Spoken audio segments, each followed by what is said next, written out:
Welcome to Impact News, folks. I'm Carol Angela Davis. I'm delighted to be able to share the stories of the week with you today. I'm going to start with some commentary. Folks, I have a question for you.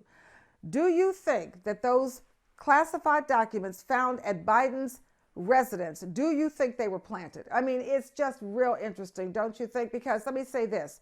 Democratic Representative Hank Johnson, okay, he's from Georgia. He calls the Biden classified documents case suspicious, folks. He's suggesting the classified documents that were found in Biden's former personal office in Washington, as well as his home in Delaware, may have been planted. Folks, let me tell you something.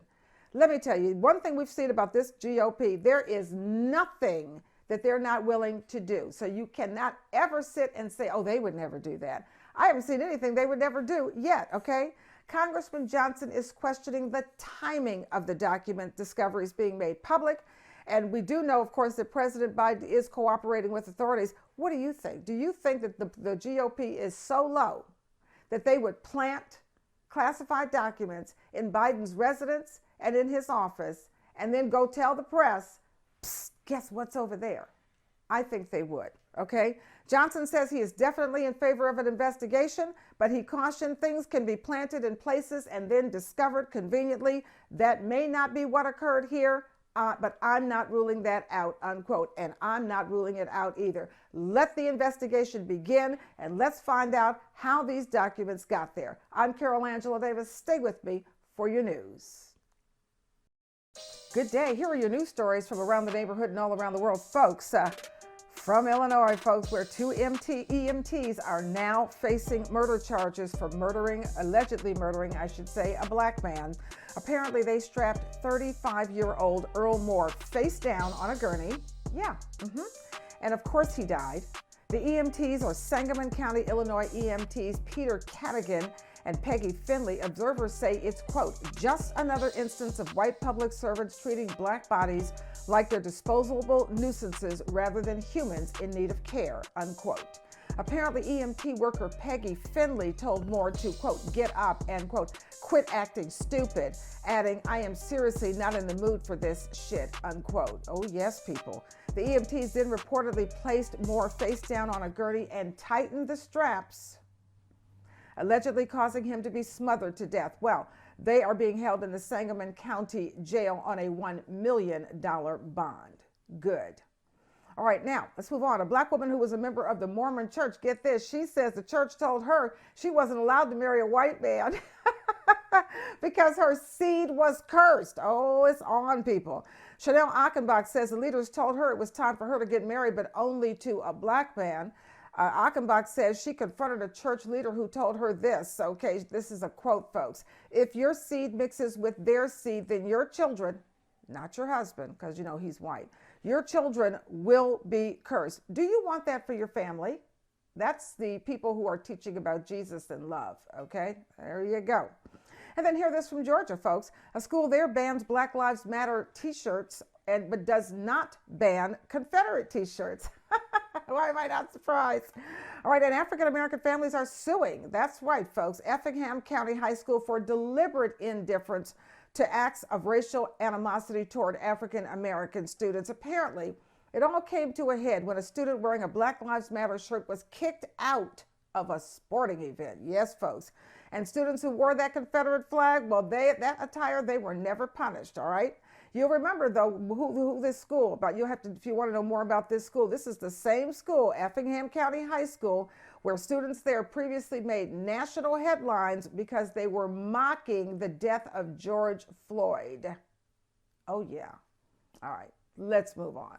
Looking at the climate, did you know that eating this is really amazing. Eating one freshwater fish caught in a river or lake here in the United States, folks, is the same as drinking a month's worth of water contaminated with those toxic forever chemicals, or PFAS. Yikes. These are the invisible chemicals. You know them. They're used to make things resist water and heat. They're used in items including your nonstick pans, your textiles, fire suppression foams, and food packaging. They've been building up in the soil, in the water, in the air since the 1940s. That's right. All right, they're in our oil, our air, our soil, our lakes, our rivers, our streams, our food, even our bodies, folks. That's right. And they are linked to some very serious health conditions, including liver damage, high cholesterol, reduced immune responses, and several kinds of cancers. Folks, the total PFAS level in the freshwater fish was 278 times higher than what has been found in commercially sold fish. So far, Denmark, Germany, the Netherlands, Norway, and Sweden, all of them have submitted proposals to ban PFAS. Will it get banned here in the United States? Well, not with that Congress. They aren't banning anything that brings in money. They don't care how many people it kills. All right, let's move to ocean heat. It hit another record high in 2022, the warmest on record for the fourth year in a row. A study by an international team of scientists from 16 institutes around the world found that the 5 hottest years for oceans all happened in the last 6 years. And they say the speed at which oceans are warming is getting increasingly fast. You can find that study in the journal Advances in Atmospheric Sciences. Now, the amount of heat added to the ocean in 2022, you are not going to believe this. It is equivalent to 100 times, the total global electricity generation last year. Yeah, that's pretty serious. Warming oceans, you know what it means. It means more powerful storms, more powerful hurricanes, and of course, intense rainfall. Just ask California. All right, but there's some good news in the climate. Climate startup Climeworks is able to remove carbon from the ocean and store it underground for thousands of years. It's an industry first, thank goodness, and does the same thing trees do. It takes the carbon out of the carbon dioxide, out of the atmosphere. That's what the trees do. That's what we need more done. And one of the reasons we're having a problem is because of that rainforest. Climeworks, it has an Iceland plant. It can remove about 4,000 metric tons of carbon dioxide a year. That's equivalent to about the annual emissions of about 800 passenger cars. Now, the technology is so good that Occidental Petroleum is now developing its own capture strategy. Okay, hurry up, because we're trying to live. All right, now, let's move on. Well, with a little bit more on climate warming, now we've got a warning coming from Microsoft's Bill Gates. All right, he says we definitely absolutely cannot avoid overshooting the 2015 Paris Climate Accord goal of 1.5 degrees Celsius of global warming compared to pre-industrial levels. If you want to contribute to climate change, you know what you got to do? Vote. Vote for people who understand the issues. They have to be smart. They can't be mean-spirited, nasty, and vengeful, because then they focus on being mean-spirited, nasty, and vengeful instead of problem solving, okay? Also, you have to buy an electric car and stay optimistic, Gates says. He says he has an investment firm called Breakthrough Energy. It backs climate innovations, and he says the pace of innovation is really picking up. So that's really good news. All right, let's move on. Legendary filmmaker Spike Lee, he's teaming up with talent agency Gersh. They're launching an HBCU fellowship program. It's called the Spike Fellows Program, designed to empower creatives at Morehouse, Spelman, and Clark Atlanta University. Okay, we should also tell you Spike Lee's not alone. Ava DuVernay, she also joined with Google. She created a grant centered on empowering underrepresented creatives. All right, let's look at the diaspora. Let's go to Jamaica, where a major drug bust, folks, occurred at Kingston Wharves. It's believed to be one of the largest drug busts in Jamaica's history. Authorities seized a shipment of cocaine valued at more than $50 million US. The drugs found concealed among the cargo of a vessel which arrived from South America and was shipped from Colombia. And China's new foreign minister is touring Africa, heading to 5 African countries. Now, China says the objective is to, quote, deepen the China-Africa comprehensive strategic and cooperative partnership and boost friendly cooperation between China and Africa, unquote. The Chinese foreign minister is going to visit Ethiopia, Gabon, Angola, Benin, Egypt, the African Union headquarters, and the League of Arab States headquarters. And then finally today, we're going to go to U.S. Congress, Sheila Cherphillis McCormick. She's the first Haitian American Democrat elected to Congress. Now, she represents Florida's 20th district, having won a special election to fill the seat that was vacated by the death of Alcee Hastings. You should know that she has a bachelor's degree from Howard University and a law degree from St. Thomas University School of Law. Cherphillis McCormick represents one of the largest Haitian communities in the United States. Those are your stories. Stay with me. I'll be back with Missing, the Slay Word, the International Report, Ask Dr. K, and of course your financial news. Stay with me. Hey, I've got your slave word of the week so you can level up your vocab. You know, we always have to involve ourselves in self-improvement, and the word this week is hoodwink. Oh, yeah. Hoodwink, hoodwink. That's a verb. So you know what that means. It gives action to the noun. Its origins are in 1562. You'd ever think hoodwink goes back that far. Its definition is to deceive by false appearance. So let's use it in a sentence. Okay. New York Republican Congressman George Santos, oh yes, people, he hoodwinked many New Yorkers into voting for him by using fake details about his background. We'll see how long that lasts. All right, and number 2, of course, Donald Trump hoodwinked America. Let's hope he has to pay for it. All right, and that was with all his fake, don't let yourself be hoodwinked, blah, blah, blah. But we all know the deal on him. Hoodwink, to deceive by false appearance. That's your slave word of the week. Level up your vocab, folks. Stay with me.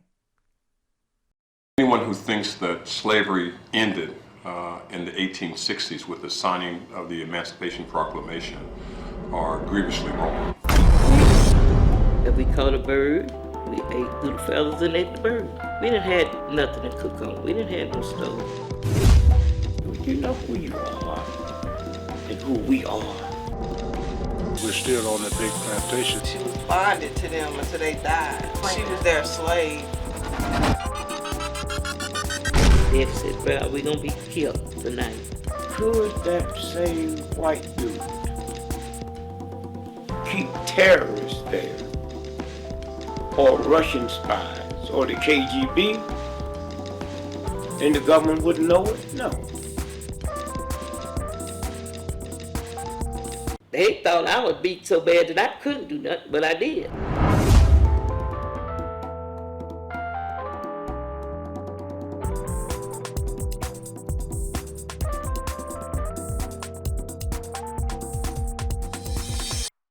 Where are you?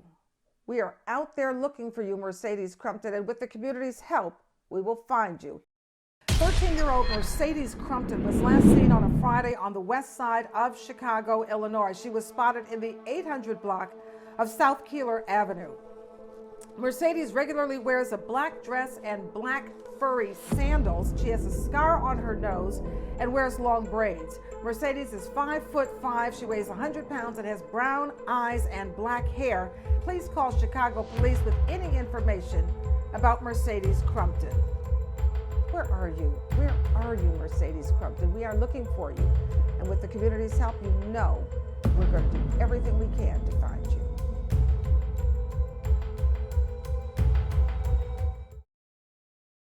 Welcome back. This is the International Report with Dr. Inyang Ebon Harstruck, and we thank you so much for joining us. Welcome, Edie. Thank you, Carol. I'm so glad to be here today. I'm sure you remember in 2022, I talked about Nigeria. I talked about the elections and how important it was for us.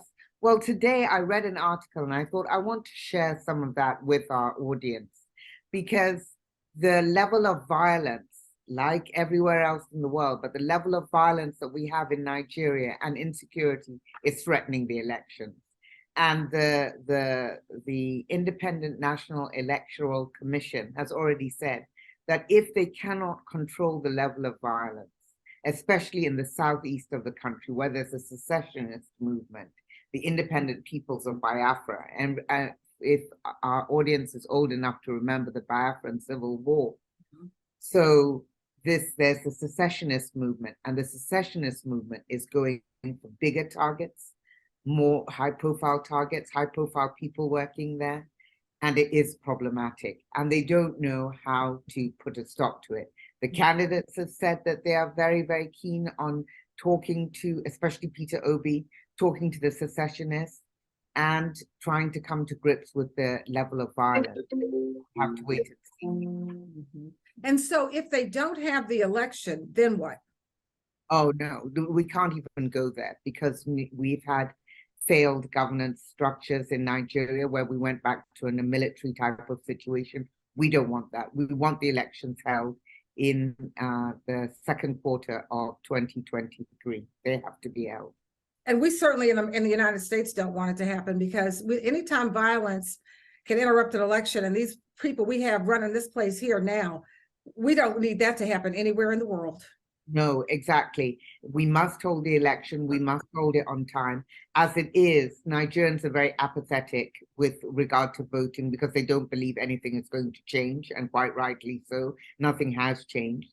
But when I was last there in July 2022, everybody was counting on these elections to change the dynamic for the better in Nigeria. So these are very important. Well, let's hope that they have the elections, and please keep us posted. And that's your Absolutely. international. Thank you. That's your international report. So you know what's going on in the world. You got to know what's going on, particularly in the diaspora. We have to know what's going on. So thank you for staying with us. Thank you, Edie. Thank you, Carol. Have a good day. Stay with me. I'll be right back with Dr. K.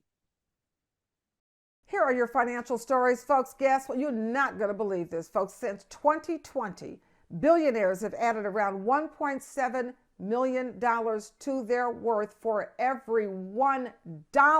Yes, in wealth gained by the person in the bottom 90% of the global income distribution. That's disgraceful. According to Oxfam, billionaires' fortunes have grown by an average of, ready, 2.7 billion per day since 2020. Yes. At least 95 food and energy corporations, folks, they more than doubled their profits in 2022. So don't let them tell you they're hurting for money when they're raising those prices and shrinking that packaging, okay? Meanwhile, nearly 2 billion workers around the world saw inflation rise at a faster pace than their wages. Don't blame Joe Biden for that. Get on these nasty corporations. Oxfam says people can barely afford to take care of their basic needs because corporations are taking advantage of crises like the pandemic. And of course, the Russia's war on the Ukraine, they're using that as an excuse to drive up prices. Oxfam says every single billionaire is a policy failure. You better believe that. And here in the U.S., the Government Accountability Office, here's what it says. 34% of large profitable corporations paid nothing in federal income taxes in 2018. That's the same year that large tax cuts, passed by former President Donald Trump went into effect, and they took full advantage of it.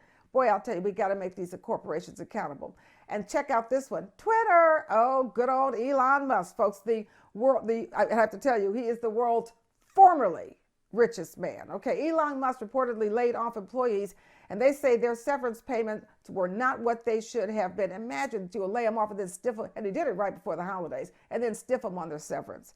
The employees say that after months of delays, their compensation is much less than what it should have been, Now remember, Musk laid off 3/4 of Twitter's staff of about 7,500. He did that. He told them they would get 3 months of severance compensation, but instead, in Elon Musk fashion, he's giving laid off employees in the U.S. 1 month of severance, and it's only their base pay. All right, they're not getting their prorated performance bonuses, they say, and some, not all, but some of them apparently got COBRA, which is money for healthcare continuation. So he didn't even care about the healthcare. How does he know somebody doesn't have leukemia? Doesn't care, And of course, here we are still with the pandemic. Now, also, and finally today in financial news, get ready for the first ever HBCU business themed conference in Washington, D.C. It's for Black entrepreneurs, and it's going to be held September 8th through the 10th, 2023. Now, the event's going to connect business-minded HBCU grads, supporters, and other Black entrepreneurs from all across the country. Black women, as you know, 2021 showed us, we haven't got the 2022 data out yet, but in 2021, Black women were the fastest growing entrepreneurs in the United States. However, data shows that 8 out of 10 Black-owned businesses fail within the first 18 months of operations because they don't have the information they need to move forward. Well, this business conference is hoping to change that. Stay with me. I'll be right back with more. I'm just sick and tired of us not spending time together lately. I know, baby. I know. I'm sorry I ain't been spending time with you. I've just been working on this big deal. It's gonna bring a lot more money to the household for her. What you doing here, boss? Yeah, just checking to see if you still got it. You take this work. Your partner. I don't want it back. I've seen the movies, man. I know how this goes. You see the movie, huh? What you see? Goodfellas, New Jack City. Everything I do is for you. Like, I just need a little bit more time, man. Fine bullshit. Like I said, he's gonna call any second. Why don't you take a look at this video? Guess what?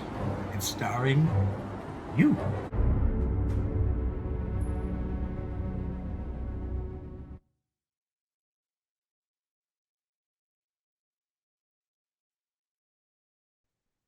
We are back and we are just about to close this show. You know, we always focus on your health when we close the show because you are the most important part of the show. Hey, Dr. K. Hi. Thanks for having me. I'm in my kitchen. You know what I call my kitchen? My hospital. My kitchen is my pharmacy. It's the hospital. It's where I maintain my health and my longevity. Unfortunately, my kitchen can also be the source of my disease process. But guess what? It doesn't have to be. It can be the source of the cure as well as the disease. It can be my longevity or it can shorten my lifespan. I'm going to let my kitchen do its job. And that job is have it promote my longevity by cooking and eating what promotes my health. So it's not something new, but I just want to draw your attention to myplate.gov. Now, this is put out by the FDA. It's a website, and it talks about the optimal composition of a plate of food. And it's kind of in companion to the famous food pyramid that, you know, we kind of found out was a little political and therefore didn't always promote our health. So this is called myplate.gov. It divides the plate up into 4 sections: fruits, grains, vegetables, and protein. Protein is a little bit smaller. Vegetables and grain and fruit are prominent, and it gives us a little dairy section off the side. I believe the most optimal diet is the whole foods plant-based diet. It promotes our health. It gives us exactly what we need in the way that we need it. So when we hear protein, a lot of times we're thinking meat, but let's not forget about the plant-based proteins, and the most common of those are beans.